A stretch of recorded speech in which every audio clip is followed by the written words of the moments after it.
even to the point of threatening you to whack your back.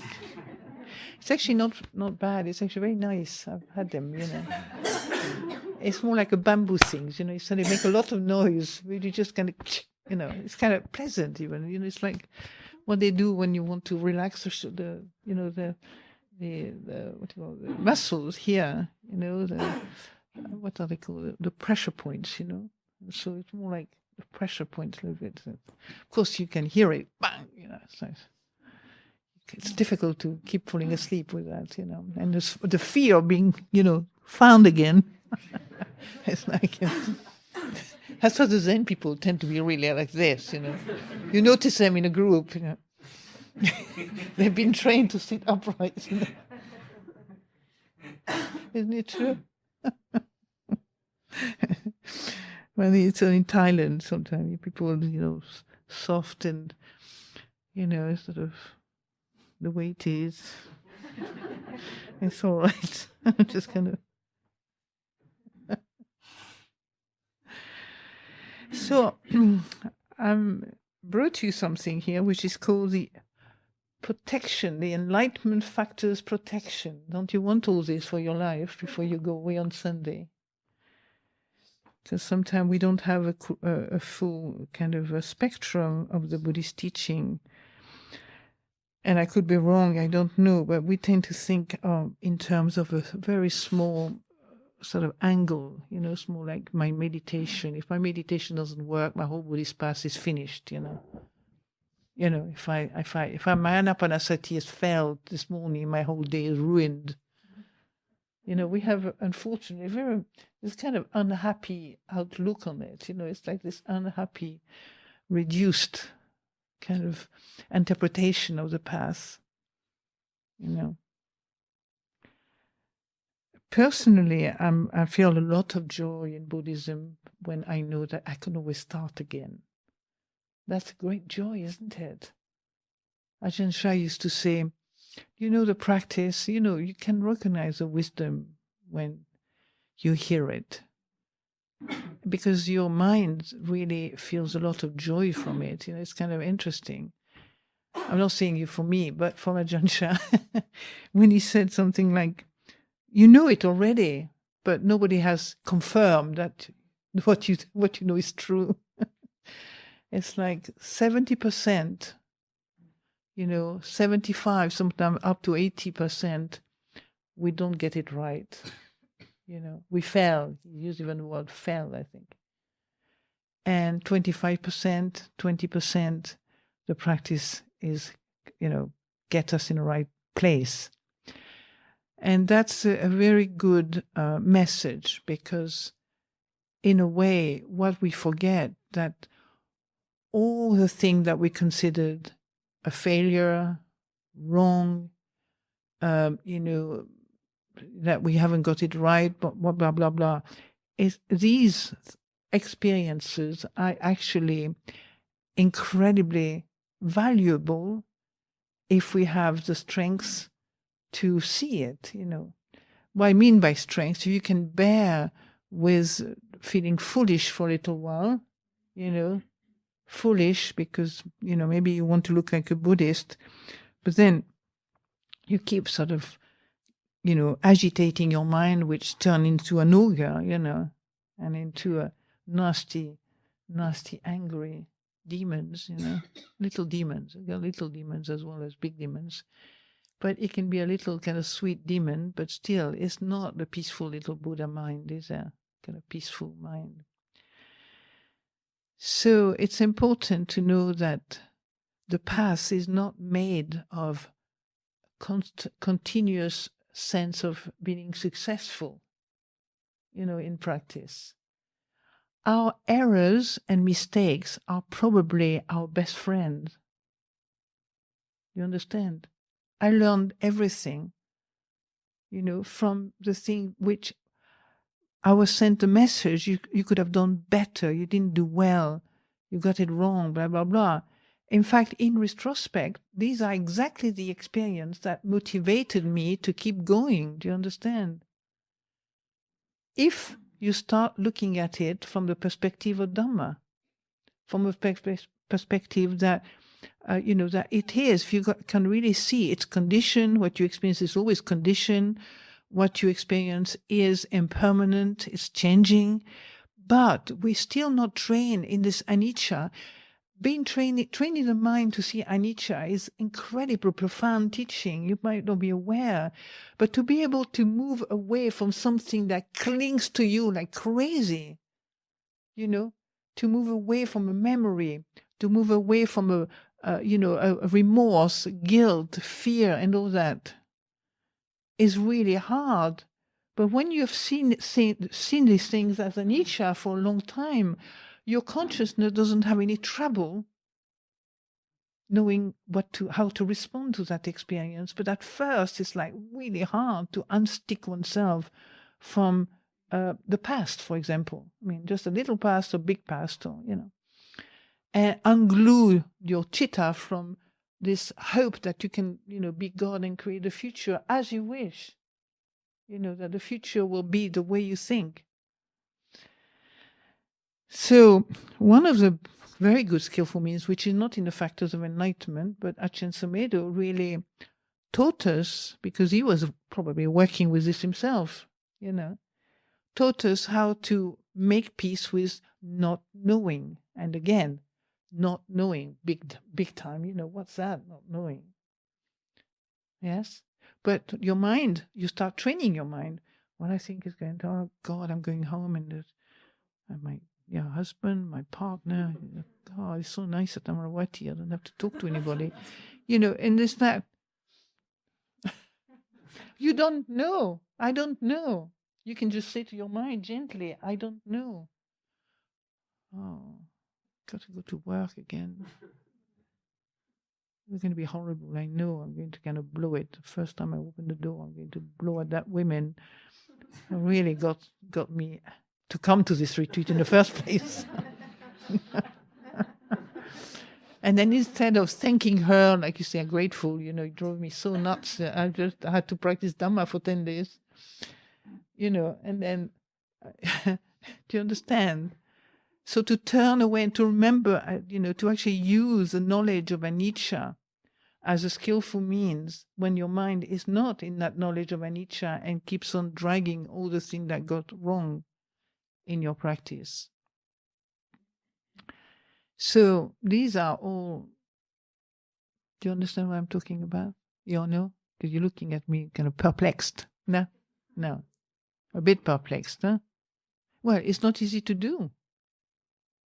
And people always tell me, well, my past is really important. That's how I need to go back to it. And I mean, all psychotherapists will.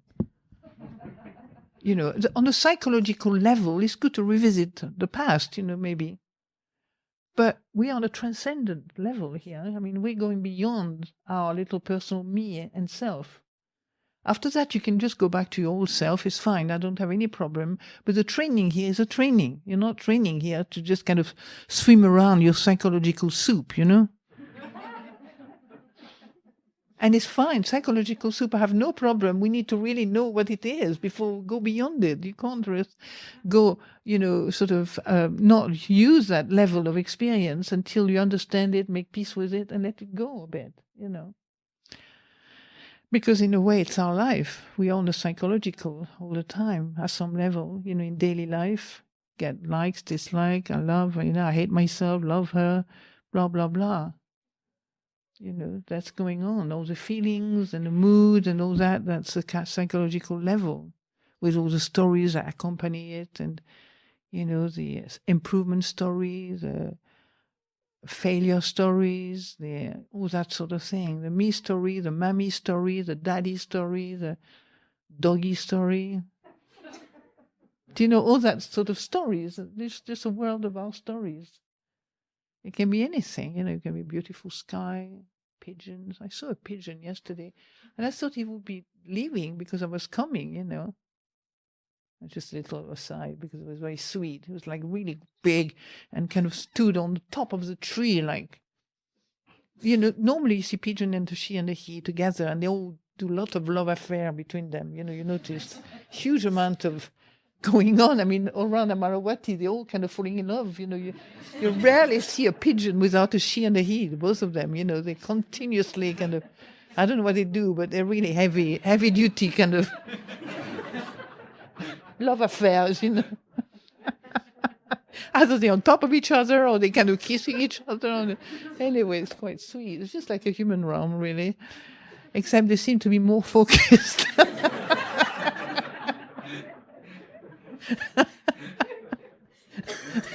Less guilty than most of us, But anyway, what I mean is that, you can have lots of story and enjoy the story. I enjoy the story of my mind, and you enjoy the story. I enjoy the story of some people who told me their story. It's a very enjoyable story. There's nothing wrong with that. But when you practice the Buddhist path, the Buddha hasn't asked us to kind of proliferate longer. He said, watch proliferations, which is a renunciation, isn't it? Don't we like to proliferate on things? Look, I've just been proliferating about pigeons just now. It's kind of fun, isn't it? I mean, for me, I don't know for you, but you seem to be laughing, so obviously it's also fun for you. But what I mean is that it's just like we renounce, that's all. We let go of the me story. It's me story, and if it is really nice, we love the me story, not the mystery, but the me story. And we actually, we don't wake up usually. If you enjoy it, that's one of the very well-known, monk from Burma said one day, long time ago when I was doing a retreat with Mahasi Sayadaw, he said something that didn't go unnoticed, I can tell you. And he just said something like, if you like something, you cannot be mindful of it. Because mindfulness takes a view which is completely neutral. Do you understand? You have to see something to be mindful. You have to see it. But if you like it, it's usually you're embroiled with it. I mean, that's what he said. I didn't have to believe him. You can see the liking as well. Do you understand? But it's still mindfulness that we see the liking. That's mindfulness that we see the object of your liking, right? So if you love something too much, you cannot be mindful because you are really entangled emotionally with that thing. And then you can also see, at some point, you can be mindful of the entanglements. You can be mindful of the being embroiled with it. And then little by little, you can free your mind from it, And if you need to, it's like life doesn't disappear because we detach from it. In fact, for me, I told you already that I had a really quite good insight into love. And in fact, I'm going to write a little booklet about the 4 faces of love, which are really the Brahma-vihara. But I thought, rather than to call them compassion and so the 4 faces, and it's not something new, but what I mean is that I notice, I've told you this before, that the real love for people, which is an unselfish love, do you understand? Not a kind of neurotic type, obsessive love, which we get into quite easily, The love that makes you feel jealous and envious and miserable and, obsessed and, it kind of brings a lot of movement in the mind. It's not particularly peaceful. In fact, we like it because it's exciting, up and down and up and down. So your mind is just constantly can be agitated, in a relationship where there is this attachment a little bit, And so for me, if I'm really on the Buddhist path, I'm not so interested. My mind is not interested in that. It could be, it's not like there's a choice, but I'm not interested, I'm more interested in freeing the heart, actually. And that's my take on my own life, But I notice that true love, and you don't have to believe me, is actually a love which is detached, completely unattached. Because when you're not detached, unattached, when you haven't let go, then what happens is that you pass on to the other person your own attachment. Do you understand? And attachment is not fun. You get this dysfunctionality. I'm attached to you. You don't, of course, you just say, I love you. That's, I want you. I love you. I want, don't get away. And then what happened is immediately there's an expectation. If I give that to you, give this to me. Of course, you never say that. So divorce, usually you hear it in the court. told you all this to you, you get all this money, and look, you just treated me like rubbish, badly. So you realize that real love, it's a love, the Buddha says it many times. He doesn't talk just about love, he talks about dana, don't expect anything in return. The mind is free. The mind is free, and you leave the other person to be free. Do you understand? But we do have a certain addiction to feeling entangled and attached to people, So I'm talking about a level which is not easy to understand. Because if you are free, then you allow other people to feel free. But if you are, have an agenda, then other people will give you their agenda, for one thing, as well, which may not concord with each other. And that's where fights start, isn't it? What you expect from life is not what I expect from life, or from me, or, So this is very important. And I was, reflecting on these things, and I realized that we have these factors of enlightenment, 7 factors of enlightenment. Have you heard of them? Who hasn't heard about the 7 factors of enlightenment? Just a few. Read all the books. Did you? So, I'm not sure. So it's a bit vague, eh? Right. Okay, this is why I brought them, in case, for those who don't know, or those who are a little bit vague about it. So the enlightenment factors are reckoned as mindfulness. You've been developing this for nearly 10 days now. Then you have Dhammavichaya, investigation of Dhamma. That's what you've been doing, isn't it? Then you have effort. It took a lot of effort to come back to the shrine room late at night and to practice meditation all day. Joy and tranquility. You know that? Joy and tranquility. Did you experience any of that? Did anybody experience any joy and tranquility? 1, 2, 3, 4, 5, 6, 7, 8, 9 out of 50, 9.5, 10, 10 and a quarter. So maybe this is what we need to really work on, until Sunday, the joy and tranquility. And then there's other enlightenment factors, it's a collectedness, which is also concentration, collectedness, I mean samadhi also, okay, to be collected. And then equanimity, enlightenment factors. So this is it. Mindfulness, investigation of Dhamma, effort, joy, tranquility, concentration, and the last one, equanimity. So the big scope for you to work through the day in your daily life on these particular pointers, they are like pointers, aren't they?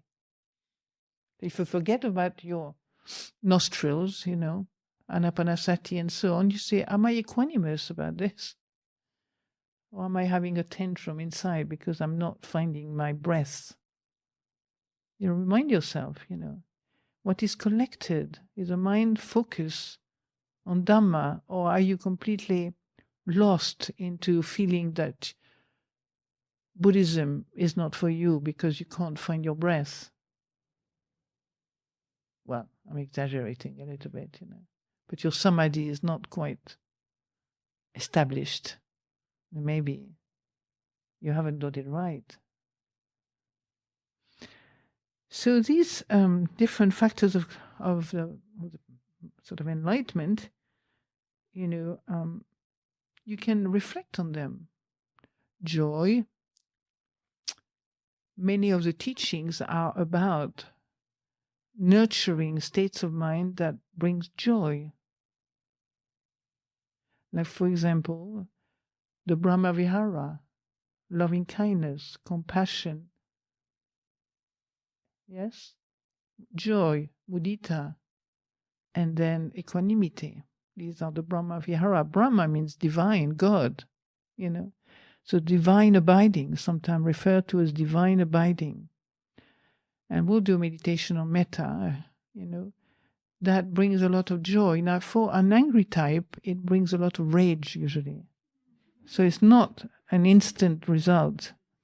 For those who still have a lot of anger and believe their thought, then response to metta is anger. And that I can tell you from my direct experience. As long as I was attached to my thinking, the idea of changing my angry thought to a metta thought was just an absolute no. No way I'm going to change my thought. I like my critical, negative, miserable thought, and I'm not going to change that for me. You be well and happy. May life be sweet and kind. May all you be kind. Can't stand it. The men particularly, you know, just can't stand it. Women are more motherly. We have hormones, you know, that just have to be nurturing. So we're born with that. We have the nurturing hormones. So we can't help being, you know, compassionate even when we don't want to be, because it's part of our job to raise little babies and so on. We can't just raise them with just anger, frustration, and aversion, hatred, and kind of disconnection. You know, we have actually a hormone that's about connection.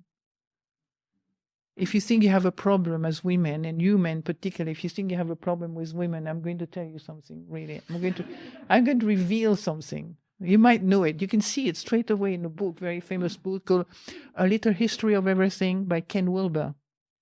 Who doesn't know Ken Wilber? Well, it's a very famous American psychologist and a bit of a philosopher as well. Ken Wilber, who knows him? It have to be American. Who knows him? You know? Yeah. So he's an interesting guy. And he wrote in the introduction of A Little History of Everything, he talks about something which I knew already about women, but he talks about the hormone that men have. And I won't tell you that because it's quite rude about that particular kind of paragraph is rude about men, I found, you know.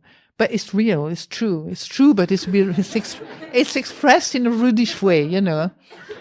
So I can't tell you this, you know, you have to be a smaller circle. But for women, so we have this hormone that actually wants to connect all the time. You know, there's been millions of ballet on stage about, you know, the man has a big newspaper, you know, sitting on stage, and the ballerina is kind of fluttering around. Did you notice me? I'm here.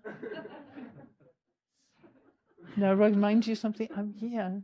And the guy is just behind his newspaper, you know. The famous ballets like that. And so, you know, we are misunderstood, you see. Right? And the men are also misunderstood, too. So there's two misunderstandings we have to solve in life before moving on.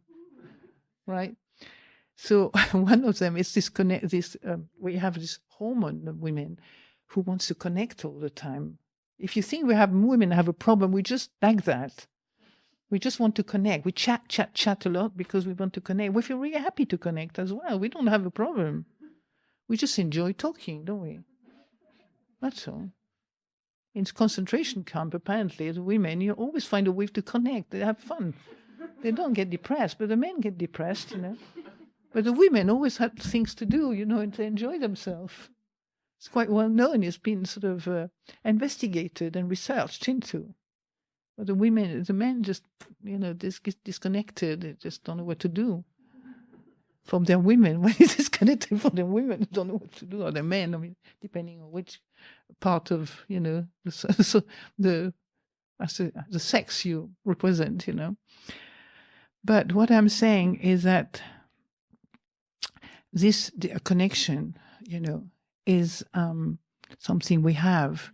And it's not, I say that to the women, you know, and the men, we can hear it as well. But, you know, we feel sometimes bad and misunderstood because people say, oh, she's always talking and she's always like this. And, you know, and they're always talking.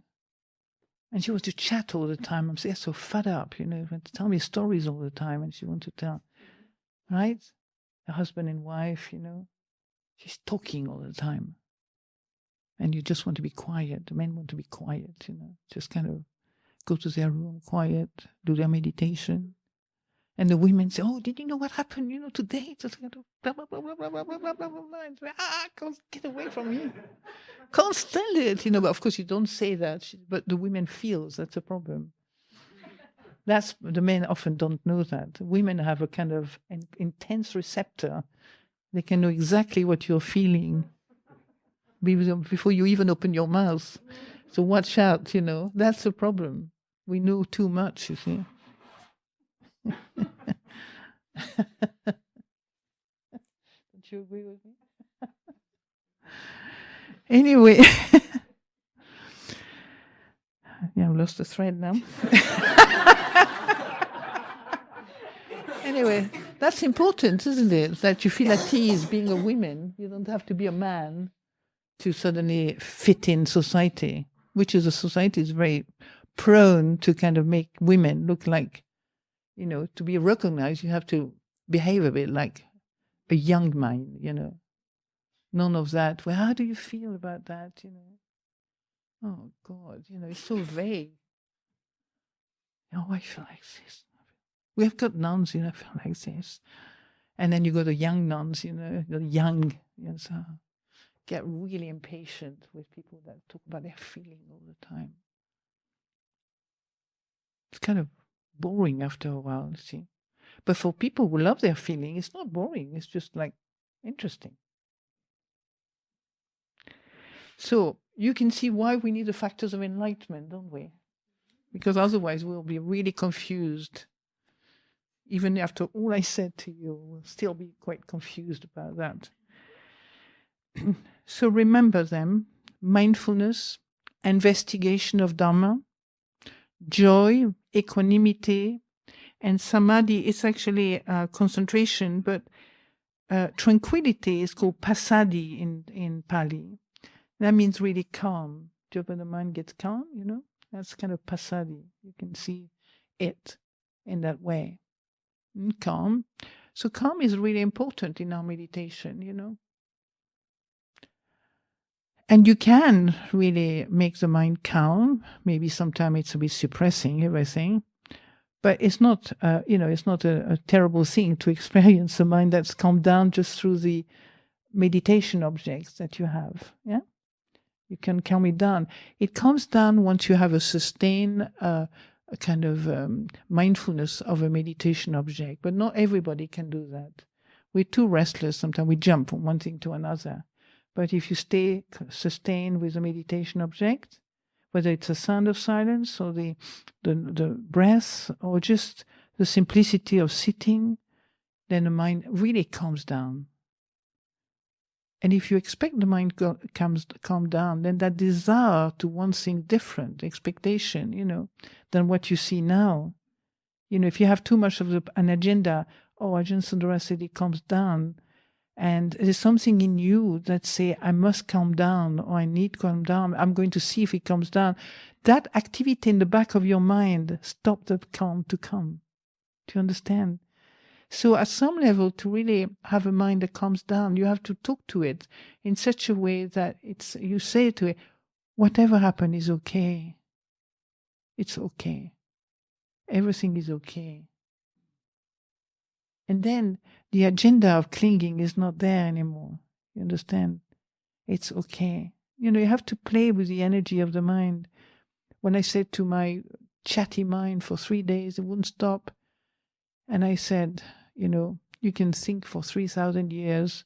I don't mind. It stopped. Within 5 minutes, there was no thoughts. It's something in me that was pushing. I want to be calm. I want to be tranquil. I want to be with no thoughts. But you don't see consciously. It's not conscious. And as soon as you make it conscious, yes, you're thinking. You can think for 3,000 years. Never mind. So you make it conscious and the mind comes down straight away.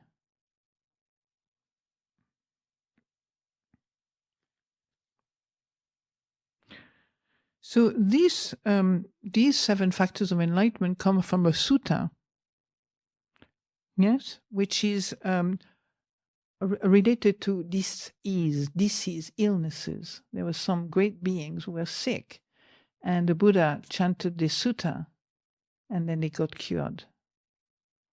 Now, it's not magic, I mean, mind of the Buddha will have a bit of healing power, I'm sure, right? But it's about that. It's about that. So it says, shall I read it to you?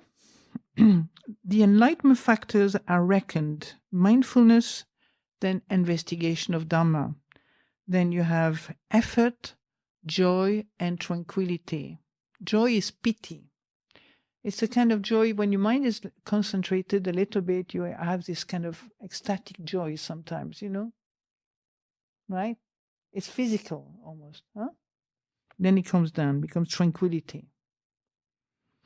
And then you have concentration or collectedness. Sometimes we can just focus, equanimity, and these are the enlightenment factors. These 7, which the all-seeing Muni, that's the Buddha, has taught perfectly, developed and frequently practiced, bring about the super knowledges, Nibbana and enlightenment. So, bring about super knowledges, Nibbana, enlightenment. By the speaking of this truth, ever in safety may you be. At one time, the Lord Buddha saw that Pramogalana and Prakasapa suffering from fever. He pointed out the 7 enlightenment factors, and they, overjoyed, were at that moment free of disease, not disease, not a lack of ease, just disease, illness. By the speaking of this truth, ever in safety may you be. Once, when the king of Dhamma was afflicted by fever, he asked Prachunda Thera on this matter, that she should speak affectionately. Are you following me? My English, my French? No? Okay. And then, having rejoiced, he arose from that diseased condition. By the speaking of this truth, ever in safety may you be. Those diseases were got rid of by those 3 great sages. Right? Prachunda, Pramogalana, and Prakasapa. By the speaking, as the past destroys the defilement, attainment according with nature of Dhamma, by the speaking of this truth, ever in safety may you be. So that's called the Bojjhanga Sutta. Okay? The enlightenment factors protection. So the chant itself is considered like a protection. Of course, it was chanted by the Buddha, so you can imagine the mind of a Buddha. I can't imagine it, in fact, can we? But it must have been very powerful. Probably he just said, be well, and you could be well instantly. Get up, you get up, Like the great Christian said, we have many stories of some very powerful high being, even in Christian tradition, who said to, I remember, The Way of the Pilgrim. I don't know if you've read this book, The Way of the Pilgrim, who said to, at the end of his pilgrimage, he said to a man who was kind of paralyzed. The man was paralyzed, and he asked this pilgrim to help him and to make him better. So he said, well, I can help you, but once I help you, you have to basically devote your life to Jesus, because Jesus was his teacher, you could say, or God. And so he just performed a miracle, and the young man started walking, right? So it might not work with us if we want our grandmother to be well and start doing the Bojjhanga, and she starts getting, really back to good health. Don't be disappointed. Yes, that would be a defilement, and that has to be destroyed by the path. And the path is about seeing anicca, dukkha, anatta, right?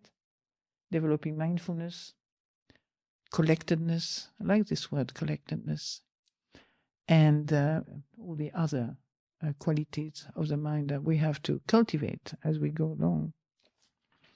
Any questions?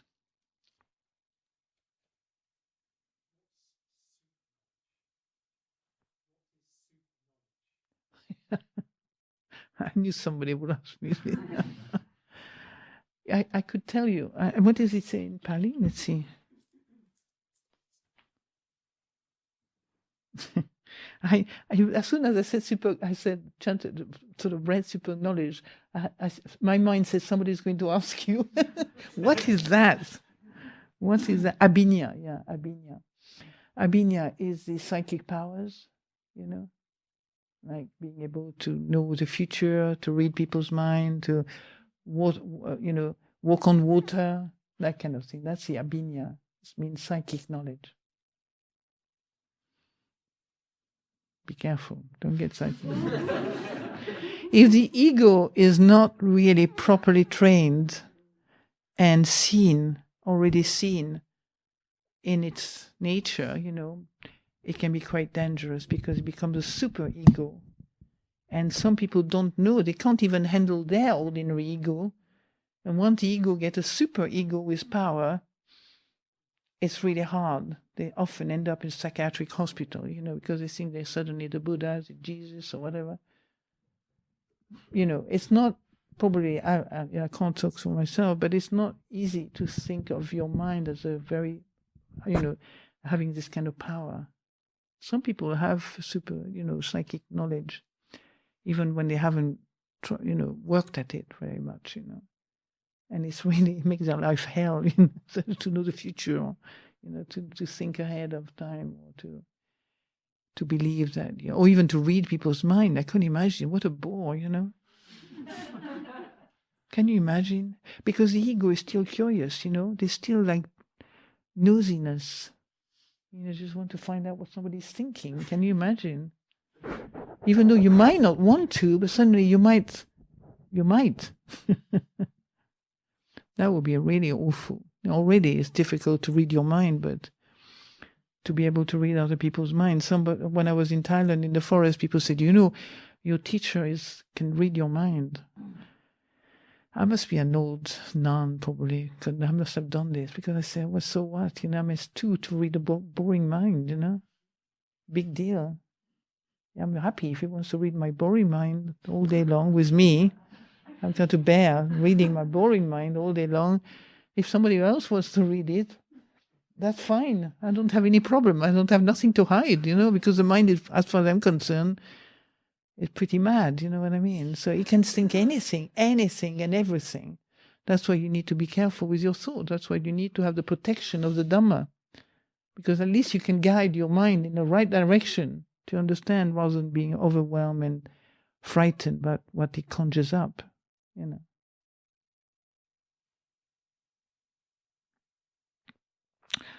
One day there was a woman in Hampstead when Ajahn Sundara arrived from Thailand, not very long after he arrived. And she was like probably in the 60s, 70s, I don't know. I would have considered very old. She was a grandmother and she has a grandchild. She had a grandchild. And she came to Ajahn Sundara, obviously she liked, the teaching and so on. And one day she came in a total panic because when she went to visit her grandchild at the hospital, it was just born. She had this kind of image that she wanted to poke the grandchild's eyes, to blind it, like that. And she was so frightened, she was shocked by this, totally shocked. So she mentioned it, she talked to Ajahn Sundara about it. Basically reassured her, like he said, well, anything can come up in the mind, It's not you, it's not like something you're going to do. Anything can come up. That's why we need the Dhamma. Do you understand? We need the Dhamma to understand, for example, anicca, dukkha, anatta. It comes, but it's going to go. Even if you want to kill somebody, it's going to come and it's going to go. Murderer, obviously, haven't seen the Dhamma yet because they act on it. Do you understand? That's a terrible thing. People haven't seen that this thought is frightening. I'm sure many people who commit terrible crime are completely, and they can't stop. Sometimes you can't stop. It's not that they would want necessarily to commit a crime, but they can't stop it. The energy of that thought is too powerful. The fear behind this is too powerful to even stop. That's what my take on this kind of thing. Often, I think that they are pursued by their fear and maybe even remorse, but they can't stop. They cannot. The energy is too strong.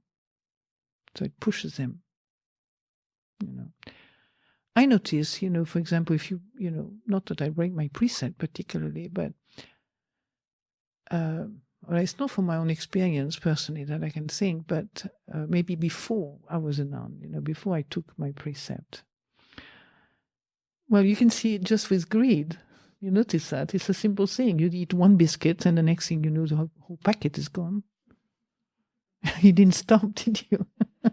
That can go for anything, People drink wine or drink and they can't stop. They just keep going until the bottle is finished.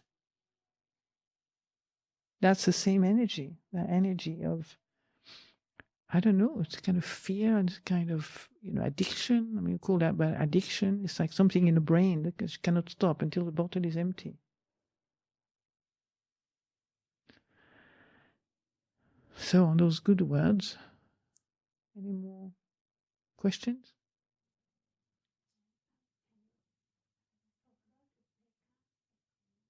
Yeah. I thought I might talk a bit tonight with the Brahma Vihara. Do you want to have a conversation with somebody? Oh, the same question. So you were telling somebody the same question. It's quite sweet, isn't it? So, equanimity is a very good question, actually. I can talk a bit more in details right now, okay? Equanimity. So, I reacted to equanimity for a long time because I didn't want to be equanimous particularly, I wanted to be passionate about things. So equanimity is like a damper, it's just equanimous, boring. Right? That's how the emotional world interprets it, But for example, in the Brahma Vihara, you have equanimity at the end. Pardon me? Yeah. Right. It's all right. I'm totally equanimous about your movement. In fact, I feel compassionate too, even. Obviously need to do that. Can you hear me better now? Okay. So equanimity in our, passionate Western world is not something that's kind of always seen in a very good light. Have you seen people, I'm not saying no, so, all parts of the society, but we're more addicted to passion than equanimity, especially if you're down south, all these southern French and Italian and Spanish, just give them equanimity, they just die, die of emotional starvation. So equanimity in the, I'd say in the Brahma Vihara, in the, because that probably covers everything. So it means you have like metta, it's like the love of a mother for her child. Mudita, karuna, often in Thai, it's always metta karuna. You don't have one without the other. Yeah. So karuna is more like empathy for the suffering of others, right? A bit like a Christian love, Then you have mudita, that's joy. Sometimes it's called sympathetic joy, which means you empathize with the joy of others. You can empathize with the suffering of others that we know, but the empathy for the joy of others, suddenly you can share the joy of somebody and you don't want to kill it, Something in you is happy, rejoice in the happiness of others. And it's almost when your mind is free from resistance to something, free from resistance altogether, you find suddenly it's like two empty container. The joy of one person comes here as well. You're not jealous. I mean, joy is like the antidote of envy, jealousy. And then the last one is upekkha. And upekkha, it's love, it's still love, but it's love with equanimity. And that means at some level, for example, let's say you have a partner who is addicted to alcohol or to drugs or something, and is destroying himself or herself. So you try everything you can to not, to help these people, to stop taking these drugs or the alcohol, but you can't. It's difficult. You can't do it. And at some point, you see the person is still destroying himself or herself. And you realize that each one of us have our own karma. At some point, only the person can change. You cannot change them. You can try to change them. And people can feel very guilty and very hopeless when they can't help other people. Well, putting their life in danger, putting their friends also in danger, They can't stop. And so equanimity is that you continue to love them even though there's nothing you can do for them. Do you understand? You calm down. You have this equanimity. Right? That's how I see it. That's how it was. It's at some point you stop fretting about it, and you realize, okay, I've done everything I could do. I thought I could do something. But at some point I realize I just have to let this person be what he or she is. There's nothing much I can do anymore. Very difficult. Does that sort of clarify? Yeah?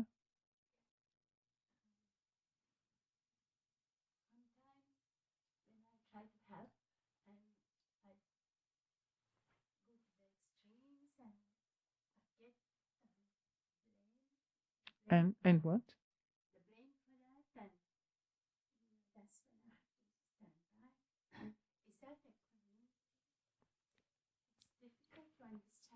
Yeah, I mean, it's a form of equanimity. Yeah. Well, it might not be equanimity. It could be, I just give up, It's like not such a kind of a wholesome state of mind. It could be, I'm just going to stop doing something because I get so exhausted. I mean, it's a form of letting go, Sometimes we let go out of aversion, so that's not the best way. Sometimes we let go because we feel so bad, we can't do anything. Yeah. Well, equanimity doesn't mean we don't do anything. Equanimity means you calm the mind down, you actually look at the situation with a calm mind, with no expectation, no desire, no wanting, no da. And a mother always have desire and wanting, don't they? Very difficult to have a mum not wanting their children to be a certain way. I mean, I've never been a mother myself, but I've had nuns, and I know that they wanted me to be a certain way, and I wanted them to be a certain way too. So it was a kind of double expectation, So, is your question resolved or not?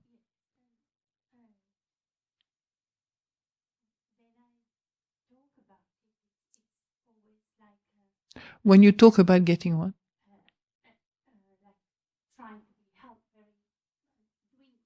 I know. Is that for your children? One of your children? No. It's a relative of mine. Yeah. My brother. Yeah. Are you older than him? I'm younger. Yeah. And he doesn't respond well to your help.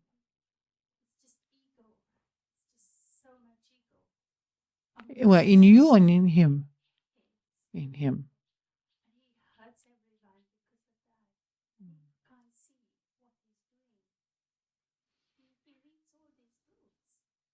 And you read all the Buddhist books. Yeah, just send him to me. I'll sort him out.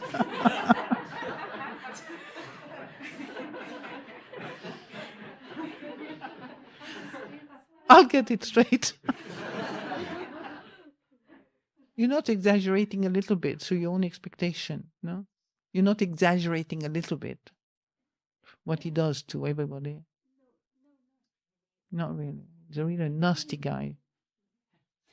Is he?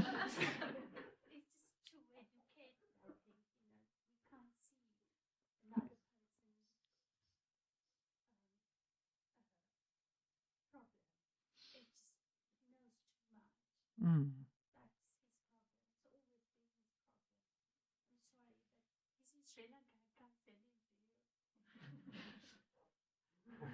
We can do Skype.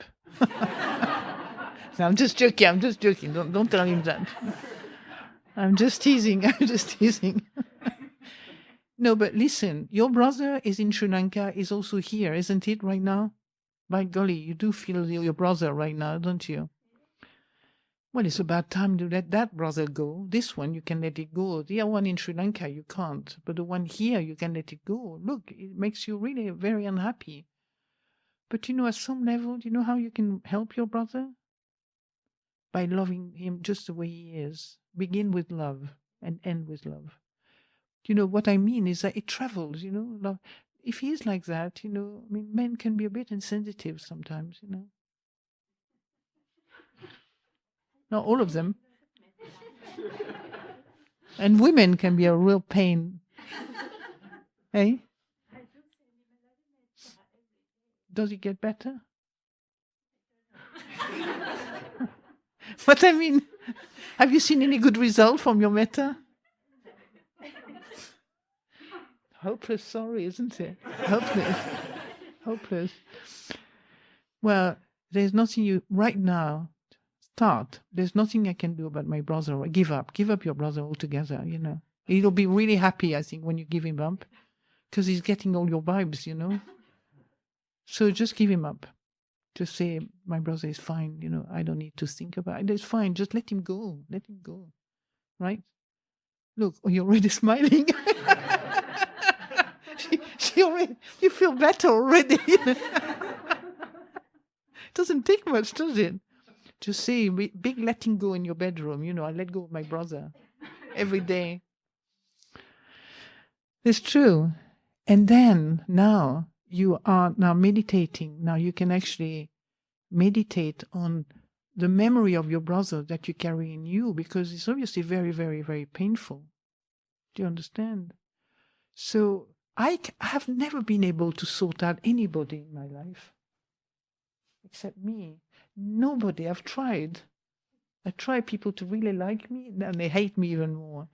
I try people to be loving. Don't worry about it. It's sorted out, But what I mean, you cannot change anybody. That it took for a long time. You think you can change people? You cannot.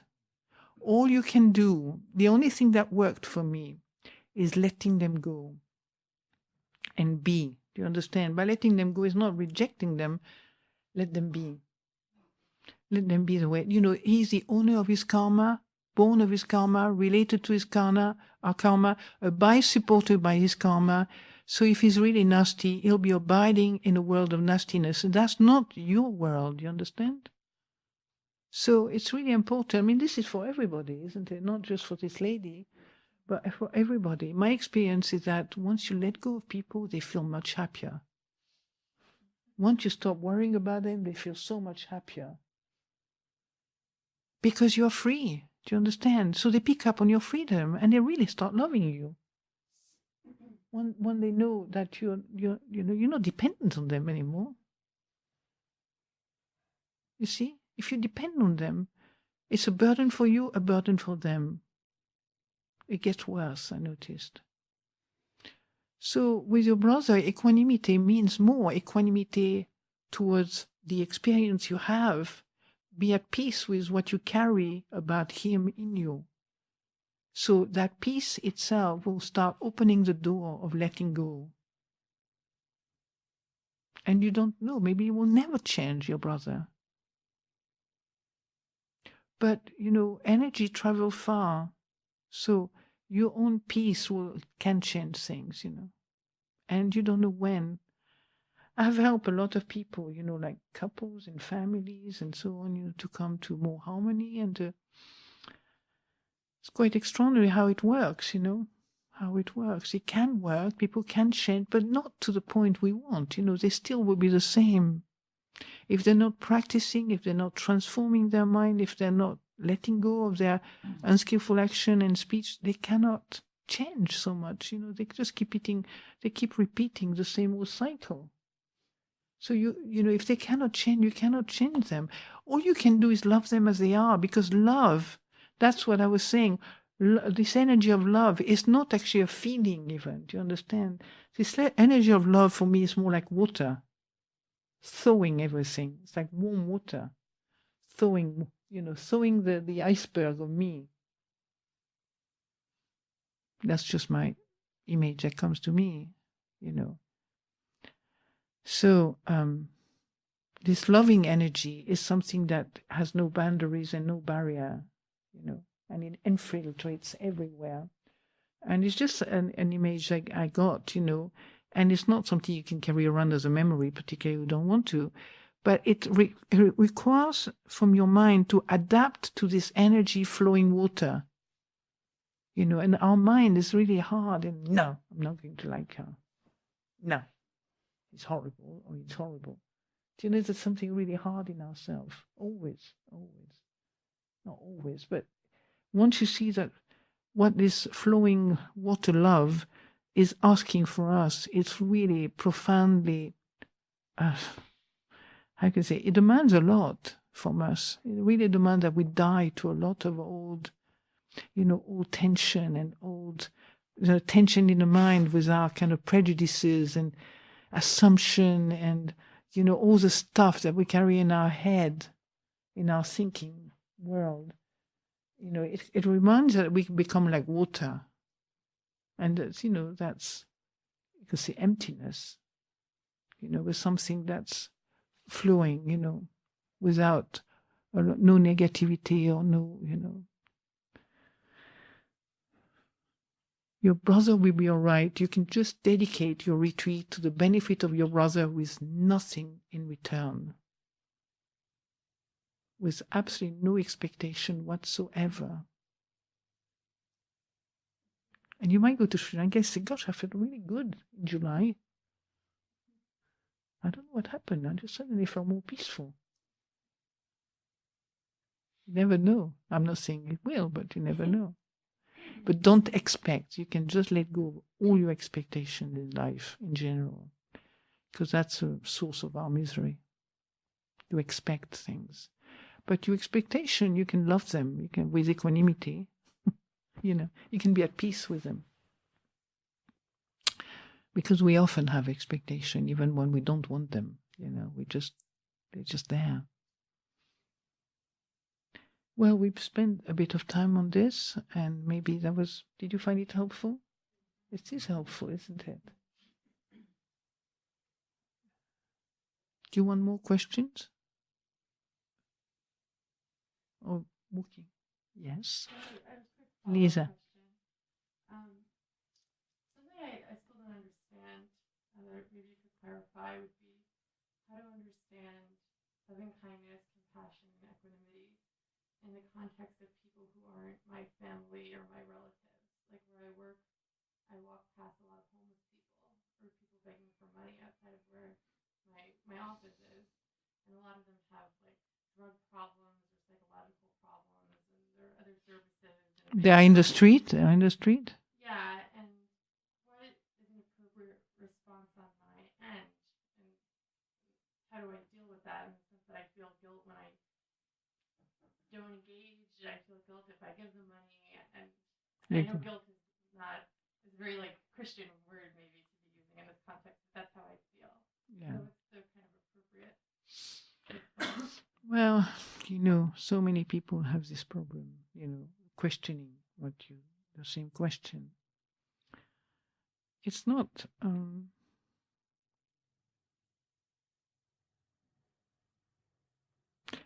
you know, you can't plan what you can do in a way. Do you know what I mean? You can just notice the feeling, then the feeling in your heart. You have a doubt, you have a question, you're a bit confused about it, and so on. Sometimes just clearing those feelings, brings a response. You don't know which response. You know, maybe you go to a shelter and give some money for them to be cared properly, rather than money to them, which will go straight to the drug, dealer. You can do that, maybe not directly to people, but to places where they are cared, where drug addicts are actually taken care of. I think that's what I would do if I had money. Because in a way, the Buddha does say is avoid, the company of unwise people. So it's not like you want to hang out too much with drug addicts to make them feel better, because they might just drag you down into. To make them really feel better, they love to share joints with you, or something more kind of dangerous. To see.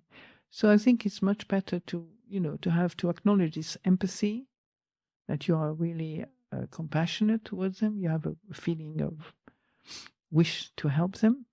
It's important to acknowledge that we have an empathetic, compassionate heart. And then after that, you just find a wise way to support whatever groups are supporting them, and then it makes you feel good in a way. After that, you feel good. But I don't think helping them in the street is the best way. That I would not do that myself, but I would not engage particularly with people who are drug addicts. It's dangerous, actually. Drug addicts are dangerous, you understand. They lose their mind. They are, they can break their precepts, any precept, any time, So be careful, Don't count on a drug addict to give you a stable mind, to share with you a stable mind. It's not stable. An addict mind is not a stable mind. It's a possessed mind, you understand? He's possessed by his addiction. Yeah, makes the sense. Yeah, I know many people have this doubt. What do I do in the street? Or do I give money? And when I think I was in Palo Alto, came out of a Starbucks. Well, we have lots of Starbucks in America. With a friend. I was living there in California for 3 years, and they were offering us breakfast. I remember it was very nice, and we came out. There was some street people, homeless people. And my friend wanted to give some fun to women, And she said, I don't need your money. I've got my, she just kind of rejected this person straight away. So, I don't need your money. I've got my pensions. It's really funny. This kind of reaction. You never know what they're going to say, So. Another question?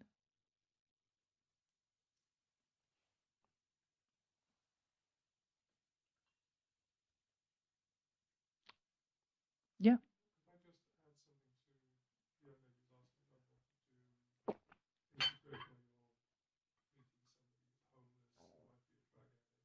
Are you in this field kind of thing? Indirectly. I think it's important that if we are meeting people like that, we don't understand. So I'm suggesting that it might be good to investigate what type of people these are. Why are they drug addicts? Why are they on the street? Very often they're people who have more than 25% of people who are homeless in this country are ex-military, have PTSD, can't adjust to living back in the normal world. So they invariably have deep psychological problems. And there are various ways that people can get involved to help them to understand without, we're very good in this country giving money to charities, but we're not so good at getting involved in things that are difficult. Mm. Homeless people do have dangerous problems, and so you have to be very careful how you engage with them.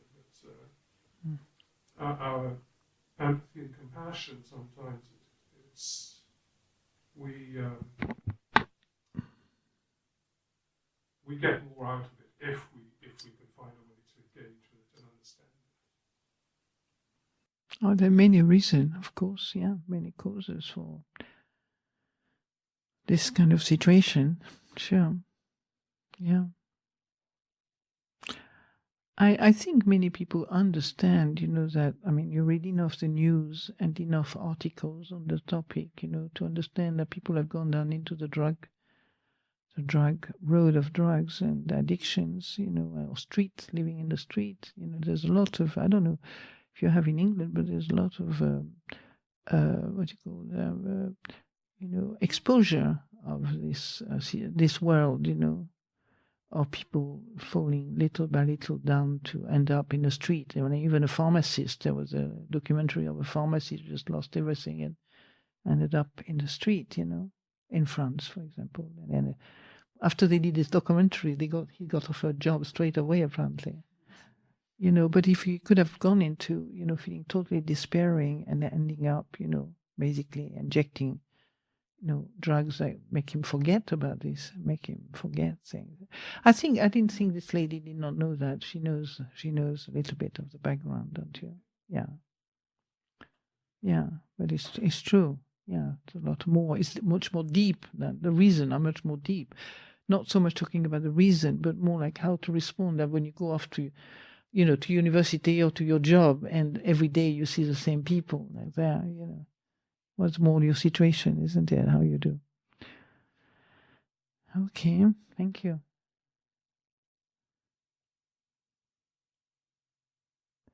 Who is the lady who come from Australia? It's Australian lady. It's you? Oh, okay, that's good to know. Yeah, because your sister sent a letter. That's right. Are you doing okay? Brilliant.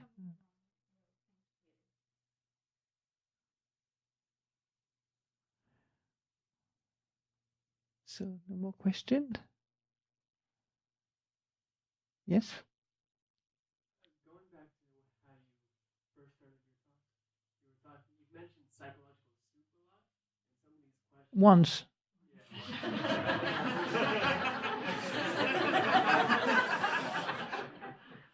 Over the days, it's kind of been Eh? not giving any emphasis to the soup that comes up, just allowing just to see it. But I've been thinking a lot this year about the term spiritual bypassing. Are you familiar with that term? Yeah. Is there any way you could talk a little about that? Is that something to be weary of, trying to Transcend before you can. Yes, like you mentioned earlier. Well, I like soup myself. So, not necessarily negative, but it has a bit of a negative connotation. Yeah, spiritual bypassing is well known, in particularly like 10, 15, 20 years ago, people were accused, of religious people, kind of bypass all the kind of worldly, psychological sort of level of existence, Well, you don't bypass the psychological existence, if you do, you're in trouble, right? You only understand it more profoundly. And when you understand something, you can let it go. Do you understand?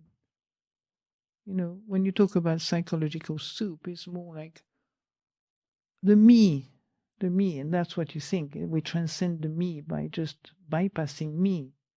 But you cannot transcend me by bypassing me. It doesn't work. You go crazy usually, Because the whole path, for example, the Buddhist path, which I know, it's a path of understanding the nature, the existence of me, which when you look at it clearly, is actually a very temporary experience made up of many temporary events, okay? And you really examine, you are really investigating what you think me is. So you're not bypassing it. And when you live in everyday life, you meet me all the time, don't you? This I. So if you bypass it, then you are really in deep trouble. No, we don't bypass me, you know, and we don't bypass the psychological level of existence. No. You learn how to connect with it in the right way, in a way that is actually true way. And by true way, I mean true way is one aspect of this true way is using, you have confidence that what the Buddha teaches is maybe a way of looking at me. Something in us get a sense that when you are mindful of me, it doesn't have the same aspect than when you're not mindful of me. Then when you are mindful of me, you realize that me, that you get entangled all day long with, doesn't need to be entangled with the past. Most of our entanglements is with the past. Every day, in the moment, we get entangled with the past. Past stories, past images, past memory, and so on. Right? It's the past.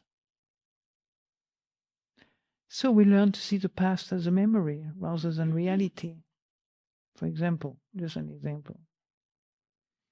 So, no, you don't bypass me. You understand the nature of this I that create the world around again and again and again. And we're quite addicted to the me world, you know. It's kind of fun. We create wonderful worlds and less wonderful worlds and hellish world and so on.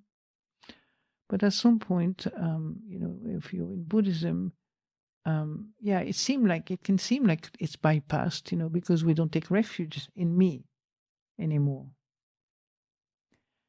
But you take refuge in understanding, you know, understanding the nature of me. You see, you examine, you investigate the personality level. Yeah? Makes sense? Does that satisfy you as an answer? Or do you want to challenge me a little bit more? No, I don't want to shout. It's all It's right. something I've been thinking about a lot. Yeah, but it's a very important question, actually, because we have asked this question in the early 90s in this community. You know, people were really upset, even upset about Buddhism, because it felt like we're people, the teachers, the people teaching and so on. There was a sense of bypassing me. There was an interpretation of the teaching as if bypassing me, or bypassing the spiritual, psychological soup. Yeah. So even in the community, when it's Buddhist, you know, monastic community, there was this question coming up, you know. So it's a good question because many people seem to be bypassing me because it's like, you know, I want to say something to you, you know, you watch your mind, you know. Ajahn Sundara used to make a lot of joke about that, you know. So, but each one of us had a way sometimes of saying "watch your mind," you know, in different form. It didn't have to be verbal, you know. But they kind of, you come to the place of sometimes you have to be careful not to become unempathetic or disconnected. Some people disconnect, you know. That's really dangerous. That's when they go slightly psychotic, you know, or schizo, mostly psychotic. You know, where they can't connect to themselves anymore. And then their mind just go into a weird state and they can't control it, you know. They can't really have the mindfulness to keep track to what's going on in their mind. They start seeing things that do not exist. They start, and then a lot of fear can come up. We have had quite a few of those around, had to deal with people like that. We have to be very careful. That's why we don't ordain. We're quite on the nun side, but I think the monk side also. But the nun side, we really don't ordain people who are not ready at some level. They don't have to be perfect.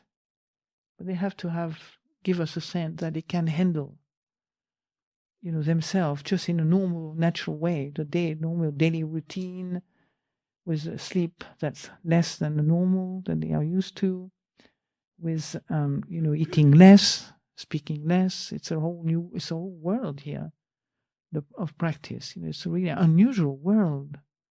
But if people can adapt to that, without feeling too disconnected, then maybe they are, capable of following the path, in a monastic environment. But not everybody can.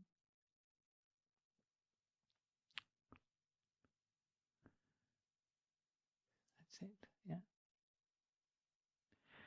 Well, it's after 10, so I will let you go on the walking meditation now. Yeah? I hadn't planned this, but sometimes it's easier for everybody not to have too many ideas of what should be happening. Sometimes it's good to know what should be happening. So now, walking meditation is good to happen until about 11 o'clock. And from 11 to 11:30, you can just have a little break. You can continue your walking meditation. You can go back here and sit quietly. If I would advise you to continue the sustaining, the kind of intensity of your meditation practice, until you leave, rather than, letting it sort of disperse. But at some point, I give you 1 hour to speak with each other. Maybe dangerous. Sometimes after, not all the time, but in the early days, sometimes we used to have that as a norm, of people just to talk a little bit before they go back on the M25, Rather than, oh my God, am I in Skopje? Is this a truck? No, I'm not sure.